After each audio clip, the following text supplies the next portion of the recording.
वक्फ संशोधन बिल संसद के दोनों सदनों से पास हो गया, लेकिन इस बिल को लेकर जहां देश में पक्ष और विरोध में आवाज़ें उठ रही हैं और कहीं कहीं पर देश के कुछ हिस्सों में इस बिल के खिलाफ प्रदर्शन भी हो रहे हैं, लेकिन इस बिल से राजनीतिक दलों को भी जोर का झटका लगा है। उनमें सबसे प्रमुख नाम जेडीयू है और उसके बाद में कांग्रेस है। चैनल को सब्सक्राइब कर बेल आइकन प्रेस करें। वीडियो को लाइक एवं शेयर कर कमेंट बॉक्स में अपनी राय जरूर दें कि केरल में कांग्रेस का क्या होगा। चलिए अब हम बात करते हैं केरल की। केरल में अगले साल विधानसभा चुनाव होने हैं। ऐसे में केरल में अभी फिलहाल तो वामपंथी पार्टियों का गठबंधन सत्ता में है। पिछले 10 साल से ये गठबंधन सत्ता में है। कांग्रेस लंबे समय से ये इंतजार कर रही है कि इस बार विधानसभा चुनाव में शायद उसकी सरकार बन जाए, लेकिन कांग्रेस एक ऐसी पार्टी है कि जो अब गलतियों पर गलती करती रहती है और उसके बाद सोचती है कि जनता उनकी गलतियों को स्वीकार करे। ऐसी गलती कहा जाए कि कांग्रेस के जो नेता हैं वो उनमें होड़ लगी है कि वो कितने मुस्लिम तुष्टीकरण कर सकते हैं।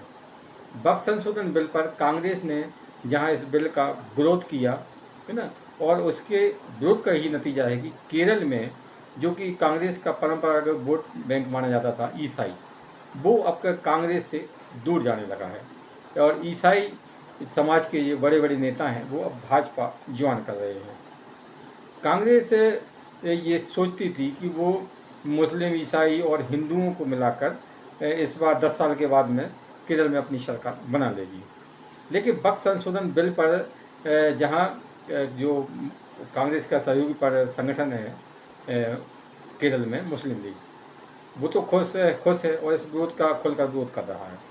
तो जो मुस्लिम वोटर हैं वो अधिकतर मुस्लिम वोटर कांग्रेस को छोड़कर मुस्लिम लीग के साथ में खड़े हैं।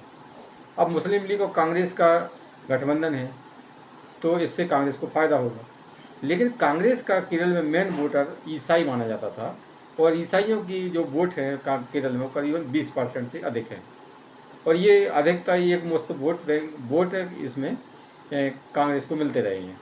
तो केरल में कांग्रेस को 21 लोकसभा सीटों में से 20 सीटें इसी वोटर के दम पर मिली थी। अब ये वक्फ वोट पर मुस्लिम करने से, मुस्लिम तुष्टीकरण के लिए कांग्रेस के नेताओं में होड़ से ये ईसाई वोट बैंक कांग्रेस से छिटक गया है, क्योंकि केरल में ईसाई और मुस्लिमों के बीच में आपस में नहीं पड़ती है। तो मुस्लिम जो वोट बैंक है वो मुस्लिम लीग में जाएगा अधिकतम वोट, है ना, और अब ईसाई वोट बैंक है वो वामपंथियों को भी पसंद नहीं करता था, यानी कम्युनिस्ट पार्टियों को भी पसंद नहीं करता था। ऐसे में अब तीसरे विकल्प के तौर पर यहाँ पर भाजपा उभर रही है।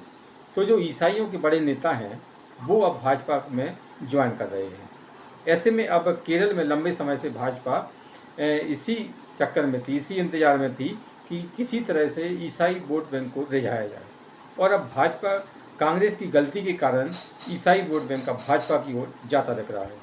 हिंदू वोट तो पहले ही भाजपा के पक्ष में खड़ा हुआ है, अब ईसाई और हिंदू अगर मिल जाएंगे तो फिर केरल में भाजपा सरकार भी बना सकती है, क्योंकि केरल में 20% ईसाइयों के वोट है और हिंदुओं की बात करें तो इतना ही वोट, ऐसे थोड़ा सा कम हिंदुओं का वोट है। अब ईसाई और हिंदू वोट मिलकर किसी भी पार्टी को सत्ता में बिठा सकते हैं। भाजपा लंबे समय से हिंदू और ईसाइयों को एक साथ लाकर केरल में सत्ता में आना चाह रही थी। अब कांग्रेस की गलती के कारण भाजपा की केरल में बल्ले बल्ले हो गई है। इसलिए अब ये कहा जा सकता है कि केरल भी अब कांग्रेस के हाथ से निकलता दिख रहा है, तो ये गलत नहीं होगा, क्योंकि कांग्रेस ने मुस्लिम तुष्टीकरण के लिए अपने आप को मुस्लिम लीग बनाना शुरू कर दिया है। अब हिंदुओं तो कांग्रेस से पहले ही नाराज़ हैं, अब ईसाई भी कांग्रेस से नाराज़ हो रहा है।